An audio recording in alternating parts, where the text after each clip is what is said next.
Hey guys, Brooke and Laura here with Legal Talk Tuesday. And today we are still on the topic of divorce. Yes, there's more to say about it. We could probably talk forever, but today we are going to talk to you about, I don't necessarily want to call them secrets, but things that your divorce lawyer or a divorce lawyer probably will not tell you, but that you definitely want to know. So we have 12 things that we're going to talk about today. And the first one is that it is going to cost more than you think it is going to cost. So we all want to know when we're buying something, whether it's a service, a product, whatever. We want to know, okay, what are the first questions? How much is this going to cost? Sometimes that's not always possible to give an exact amount with divorce because there are a lot of different factors that are going to be involved that are out of your control, that are out of your attorney's control. And the attorney can give you maybe an estimate of what they typically see, but often it's probably going to be higher than that amount.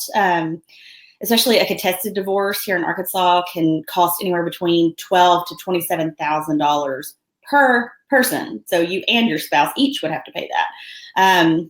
A retainer, which is something we hear about a lot. A lot of people want to put their lawyer on retainer. A retainer is usually something that's taken up front, and a lot of times it is one flat rate, but that is there to be billed down against because most lawyers bill by the hour. So once that money runs out, you're going to have to put money back in order to keep going. So that's one thing you need to keep in mind.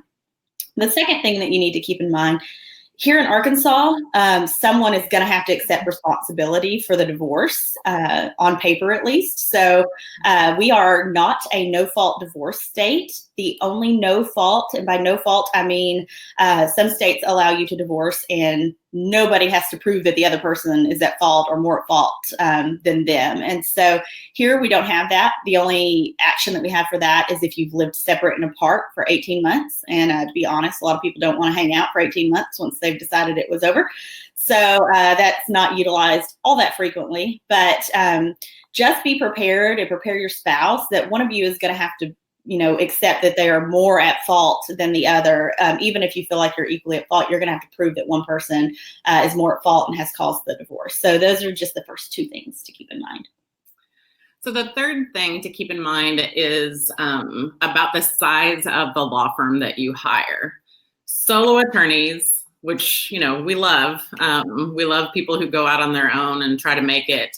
But just be aware that solo attorneys, meaning that they're the only lawyer in their law firm, they may not be able to give you that one-on-one time and attention that you think that you need or that you expect from them. So it's a situation where a solo attorney, meaning again that they're the only lawyer in their law firm, they usually have a lot of cases. They've got a lot of stuff going on, and you may think that you're going to get more attention because it's just them, versus a large law firm that has a lot of people there. But in reality, unless that lawyer who works by themselves uses technology or has a big support staff, then you probably aren't going to have the same communication level that you want to have. Divorce is kind of one of those things that we all want to talk to people about what's going on, but it's, we need to keep in mind not only what Brooke said about money, that you're being billed by that attorney every time you try to contact them, but that for an attorney who has their own practice, they're going to be busier and maybe not have that level of communication. So you've got to be, proactive, make sure that your case is not prioritized on a lower level, but you also have to be aware that your expectations might be a little bit off because, they're working by themselves. So keep that in mind. Number 4, what most lawyers, if not all, I shouldn't say all because Brooke and I don't do this, but attorneys don't like to tell you that you can do a lot of your case by yourself. The reason that we don't mind telling you that is because that's kind of our law firm. We help people represent themselves in court, and there are things that you can do by yourself. It's called pro se representation, meaning that you're representing yourself in court. And it may sound good in your head to turn everything over to an attorney, The problem with that is that you're also handing over all of your control and a lot of your money. So keep that in mind. You're going to be paying more for, hey, don't worry about it, just let me handle this for you. And so most lawyers won't tell you that there are options besides full representation in a divorce case. One of those options is what Brooke and I do, which is called limited scope representation, meaning that we do the legal work for you, the things that require our legal brain and our legal experience, and you do those administrative tasks like filing in court, serving your spouse with the papers, all of that kind of stuff. And so those administrative things that you would be paying an attorney to do, you can actually do yourself. Another option is mediation. It's something we don't talk in Arkansas a lot about, but mediation is huge. You can come to, if you're having trouble talking with your spouse and coming to some kind of agreement, then mediation is a really, really good tool, because you basically have a neutral third party that's helping you guys communicate outside of court. Lawyers are not involved. Sometimes the mediator is a lawyer, but they're not your lawyer or your spouse's lawyer. So they're just helping you with that communication and understanding of, here's what's happening in court. So mediators are a really good alternative as well. So you can come to that agreement and then, present your agreement to the court and have them sign off on it. So there are a few options there besides just the full representation. Hey, let me give you my money and you handle everything. So keep that in mind. Number 5, the things that lawyers don't usually tell you is that it's really beneficial for you and your spouse to come to an agreement. A lot of lawyers like to fight. They like to argue in court. Some people love going to court and arguing, and that's great because that's necessary in some situations. But the more that you and your spouse can agree on, the better life is for everyone and the better it is for your pocketbook, to be honest. So especially in situations where you have children with your spouse that you're divorcing, that relationship is always going to be there. It's not like if you don't have kids and you can get divorced and just, hey, see you later, never see you later kind of situation. So when you have children, you're always going to be in that other person's life. And the more that if you hire somebody that we hear bulldog attorney a lot, or a hard-nosed attorney, or aggressive attorney, or those kinds of phrases get thrown around. And absolutely, in some situations, that is going to be necessary, because sometimes it's just like, ooh, we're going to fight this out to the death. But the more you can agree on, the better it is. And those bulldog attorneys, they have their reputation for a reason. And again, necessary sometimes, but most of the time it's not. And so if you hire that hard-nosed attorney, sometimes they cause fights and make things go longer and cost more money. So they don't always like to promote agreement or that you guys get along. But just keep in mind, especially if you have children, but in all situations, basically, it's best to come to agreements outside of the courtroom, because once you get in front of a judge, the judge makes the decisions. Honestly, they don't really care about what you think is fair. The word fair is thrown around a lot too. They don't really care what you think is fair. The judge is going to make the decision based on the law and the facts that are presented to him or her. And you don't know. You don't know what the judge is going to, if they've had a bad day and they don't want to listen to you. So the more control you give up, the worse it is basically in the long run. So any kind of an agreement that you can come to, it's going to save you time, it's going to save you money. And that's not something that's always promoted in the lawyer environment. So keep that in mind.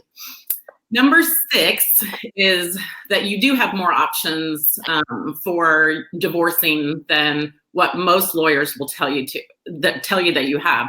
This kind of goes back to what I was saying earlier about limited scope representation, mediation. There's something called a collaborative divorce, where you are working with an attorney, but you're working together to come to a resolution, as opposed to immediately going in and thinking, we're going to fight this out in court. We're going to go to 9 hearings. Brooke and I have both been in full representation models as attorneys in court a lot. And again, not every lawyer is going to tell you that you have those other options, but you really need to know that court is not the only option that you have. You're going to have a judge sign off on something in the end, but the more you can do outside of court with mediation, with limited scope representation, with collaborative divorce, the better off you are. Absolutely. And so those are the first 6. And the 7th thing that we want you to know is that lawyers really are supposed to be accounting for everything that they bill if they bill by the hour. And so, lawyers may not want you to be combing through your invoices, but you really should pay attention to that because it really should be spelled out, or if it's not, you should be able to ask and know exactly, how you're spending your money, where your attorney is spending his or her time. And another thing too that I see is I'll ask people, okay, they'll come to us and they'll be having trouble. And I'll say, well, what is your hourly rate? And they won't even know. So you should know your hourly rate. You should know what your attorney's billing you. If you're at a larger firm, there are different levels, whether, it's the paralegal helping or the attorney or some supervising attorney. So you need to know what you're paying, and that'll help you kind of break down some of the surprises that you may have later. Another thing is that the divorce process should not be used for revenge. And we totally understand that divorce is really emotional, and you probably, obviously aren't in the best place. And, sometimes you just really want to, lay it to them. But if your attorney is fueling that fire, then you need to run, because that is not a healthy way to approach the situation. Like Laura said, obviously there are situations where you need to have an attorney that is aggressive because your spouse just is not someone that you can work with, like what we're talking about. But a lawyer really doesn't have a lot to gain from encouraging you on the revenge side of things, more than just money. So just keep that in mind, that the best approach really is to try your best to come at it from a neutral place so that you're protecting yourself now and also in the future.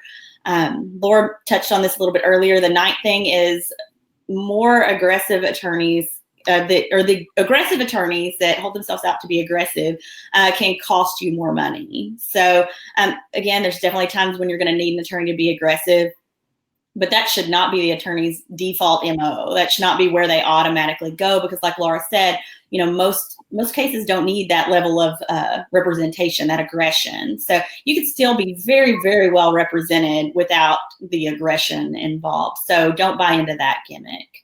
And number 10, you should be cautious of hearing too many yeses early on. And by that, I mean, attorneys, we really cannot make promises regarding the outcome. Obviously, we're trained. We've had experience. We can tell you what to expect, how things will typically go. But, if your attorney on the front end really needs to be communicating with you all possible outcomes. That way you're prepared, and make sure that they're being honest and transparent about your situation and the whole process. Exactly. So that's the first 10. We only have 2 more to go.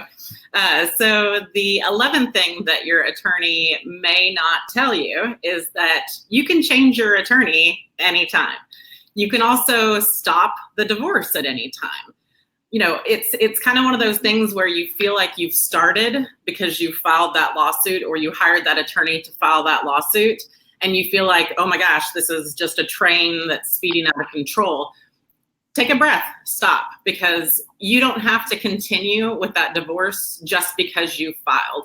So keep that in mind. If you and your spouse are trying to work things out, or you need to delay a little bit because maybe you're going to counseling, or whatever situation it might be, you can delay and stop those proceedings at any point. You can completely stop the proceedings at any point. You have to get a judge to approve it at that point.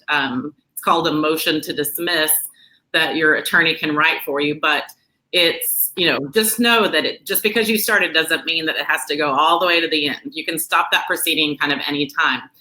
You can also drop your lawyer, so keep that in mind as well.